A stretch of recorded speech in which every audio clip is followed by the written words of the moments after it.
राम रसायन तुम्हरे पाशा, सदा रहो रघुपति के दाशा।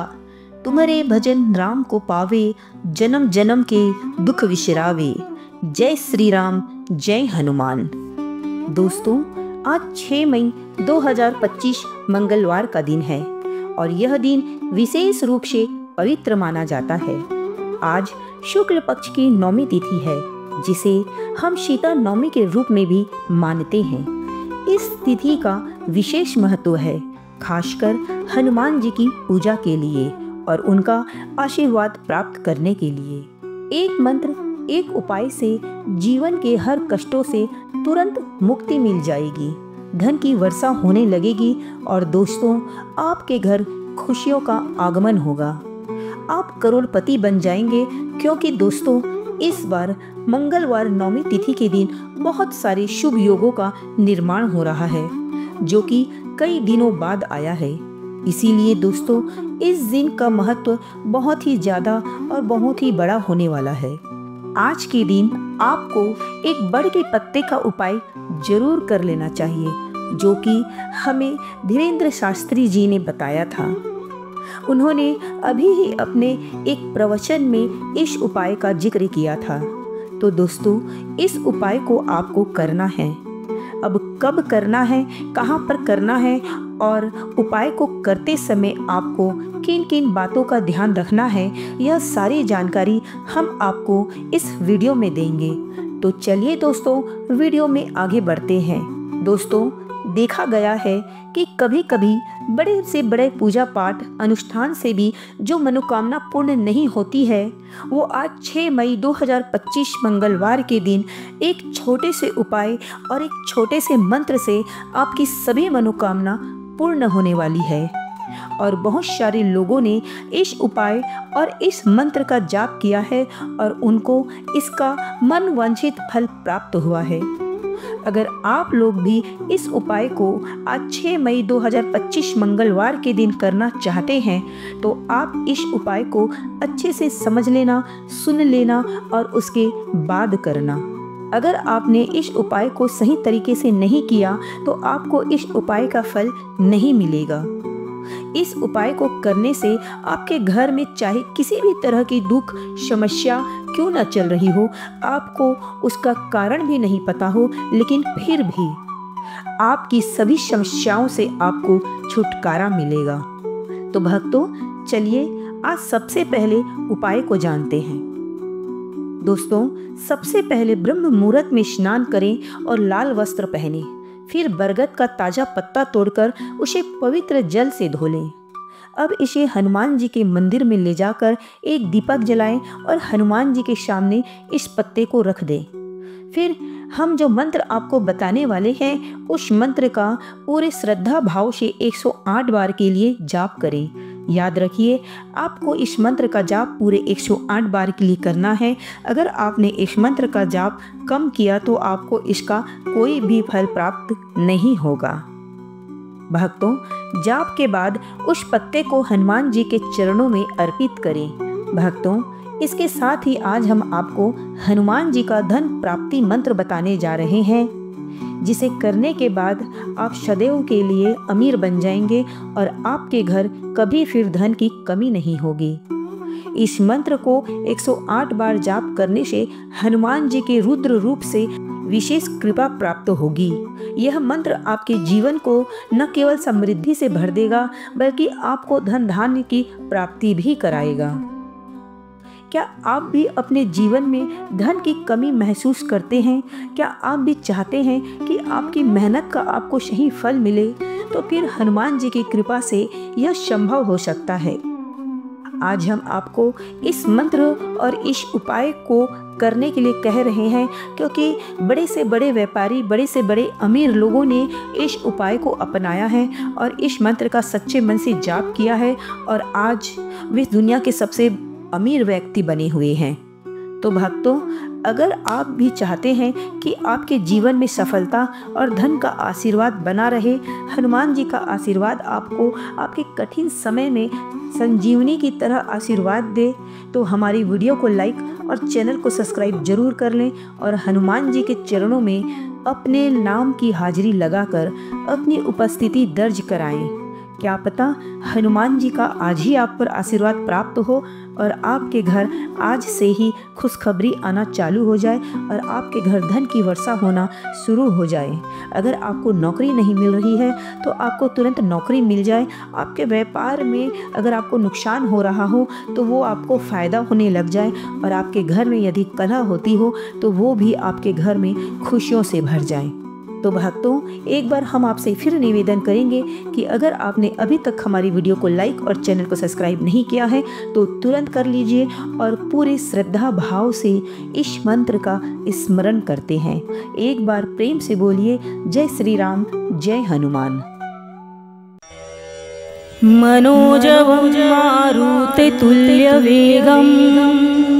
जितेन्द्रियं बुद्धिमतां वरिष्ठं वातात्मजं वानरयूथं मुख्यं श्रीरामदूतं शरणं प्रपद्ये। मनोजवं मारुततुल्यवेगं जितेन्द्रियं बुद्धिमतां वरिष्ठं वातात्मजं वानरयूथं मुख्यं श्रीरामदूतं शरणं प्रपद्ये। मनोजवं मारुततुल्यवेगं जितेन्द्रियं बुद्धिमतां वरिष्ठं वातात्मजं वानरयूथं मुख्यं श्रीरामदूतं शरणं प्रपद्ये। मनोजवं मारुततुल्यवेगं जितेन्द्रियं बुद्धिमतां वरिष्ठं वातात्मजं वानरयूथं मुख्यं श्रीरामदूतं शरणं प्रपद्ये। मनोजवं मारुततुल्यवेगं जितेन्द्रियं बुद्धिमतां वरिष्ठं वातात्मजं वानरयूथं मुख्यं श्रीरामदूतं शरणं प्रपद्ये। मनोजवं मारुततुल्यवेगं जितेन्द्रियं बुद्धिमतां वरिष्ठं वातात्मजं वानरयूथं मुख्यं श्रीरामदूतं शरणं प्रपद्ये। मनोजवं मारुततुल्यवेगं जितेन्द्रियं बुद्धिमतां वरिष्ठं वातात्मजं वानरयूथं मुख्यं श्रीरामदूतं शरणं प्रपद्ये। मनोजवं मारुततुल्यवेगं जितेन्द्रियं बुद्धिमतां वरिष्ठं वातात्मजं वानरयूथं मुख्यं श्रीरामदूतं शरणं प्रपद्ये। मनोजवं मारुततुल्यवेगं जितेन्द्रियं बुद्धिमतां वरिष्ठं वातात्मजं वानरयूथं मुख्यं श्रीरामदूतं शरणं प्रपद्ये। मनोजवं मारुततुल्यवेगं जितेन्द्रियं बुद्धिमतां वरिष्ठं वातात्मजं वानरयूथं मुख्यं श्रीरामदूतं शरणं प्रपद्ये। मनोजवं मारुततुल्यवेगं जितेन्द्रियं बुद्धिमतां वरिष्ठं वातात्मजं वानरयूथं मुख्यं श्रीरामदूतं शरणं प्रपद्ये। मनोजवं मारुततुल्यवेगं जितेन्द्रियं बुद्धिमतां वरिष्ठं वातात्मजं वानरयूथं मुख्यं श्रीरामदूतं शरणं प्रपद्ये। मनोजवं मारुततुल्यवेगं जितेन्द्रियं बुद्धिमतां वरिष्ठं वातात्मजं वानरयूथं मुख्यं श्रीरामदूतं शरणं प्रपद्ये। मनोजवं मारुततुल्यवेगं जितेन्द्रियं बुद्धिमतां वरिष्ठं वातात्मजं वानरयूथं मुख्यं श्रीरामदूतं शरणं प्रपद्ये। मनोजवं मारुततुल्यवेगं जितेन्द्रियं बुद्धिमतां वरिष्ठं वातात्मजं वानरयूथं मुख्यं श्रीरामदूतं शरणं प्रपद्ये। मनोजवं मारुततुल्यवेगं जितेन्द्रियं बुद्धिमतां वरिष्ठं वातात्मजं वानरयूथं मुख्यं श्रीरामदूतं शरणं प्रपद्ये। मनोजवं मारुततुल्यवेगं जितेन्द्रियं बुद्धिमतां वरिष्ठं वातात्मजं वानरयूथं मुख्यं श्रीरामदूतं शरणं प्रपद्ये। मनोजवं मारुततुल्यवेगं जितेन्द्रियं बुद्धिमतां वरिष्ठं वातात्मजं वानरयूथं मुख्यं श्रीरामदूतं शरणं प्रपद्ये। मनोजवं मारुततुल्यवेगं जितेन्द्रियं बुद्धिमतां वरिष्ठं वातात्मजं वानरयूथं मुख्यं श्रीरामदूतं शरणं प्रपद्ये। मनोजवं मारुततुल्यवेगं जितेन्द्रियं बुद्धिमतां वरिष्ठं वातात्मजं वानरयूथं मुख्यं श्रीरामदूतं शरणं प्रपद्ये। मनोजवं मारुततुल्यवेगं जितेन्द्रियं बुद्धिमतां वरिष्ठं वातात्मजं वानरयूथं मुख्यं श्रीरामदूतं शरणं प्रपद्ये। मनोजवं मारुततुल्यवेगं जितेन्द्रियं बुद्धिमतां वरिष्ठं वातात्मजं वानरयूथं मुख्यं श्रीरामदूतं शरणं प्रपद्ये। मनोजवं मारुततुल्यवेगं जितेन्द्रियं बुद्धिमतां वरिष्ठं वातात्मजं वानरयूथं मुख्यं श्रीरामदूतं शरणं प्रपद्ये। मनोजवं मारुततुल्यवेगं जितेन्द्रियं बुद्धिमतां वरिष्ठं वातात्मजं वानरयूथं मुख्यं श्रीरामदूतं शरणं प्रपद्ये। मनोजवं मारुततुल्यवेगं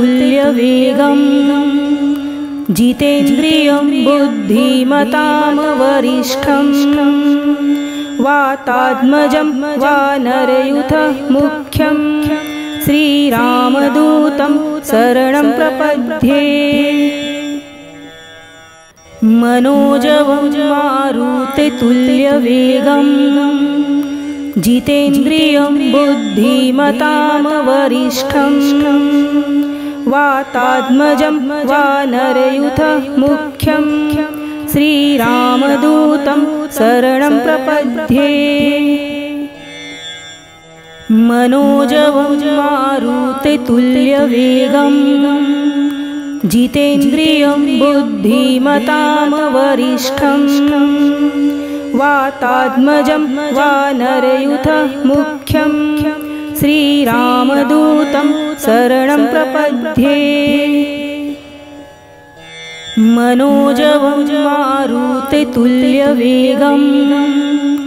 जितेन्द्रियं बुद्धिमतां वरिष्ठं वातात्मजं वानरयूथमुख्यं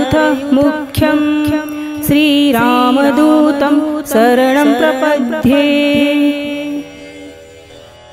मनोजवं मारुततुल्यवेगं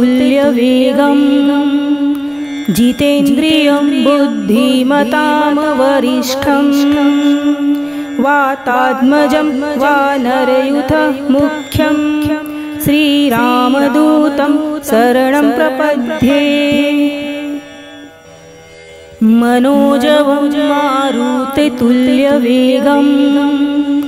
जितेन्द्रियं बुद्धिमतां वरिष्ठं वातात्मजं वानरयूथमुख्यं श्रीरामदूतं शरणं प्रपद्ये।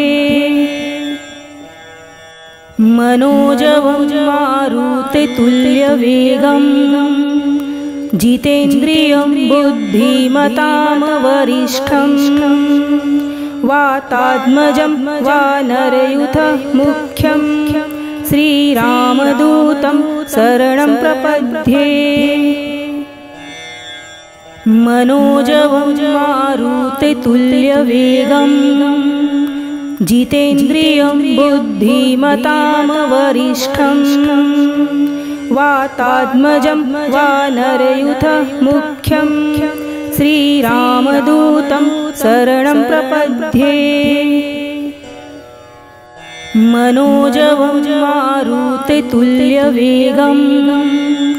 जितेन्द्रियं बुद्धिमतां वरिष्ठं वातात्मजं वानरयूथमुख्यं श्रीरामदूतं शरणं प्रपद्ये। मनोजवं मारुततुल्यवेगं जितेन्द्रियं बुद्धिमतां वरिष्ठं वातात्मजं वानरयूथमुख्यं श्रीरामदूतं शरणं प्रपद्ये। मनोजवं मारुततुल्यवेगं जितेन्द्रियं बुद्धिमतां वरिष्ठं वातात्मजं वानरयूथमुख्यं श्रीरामदूतं शरणं प्रपद्ये।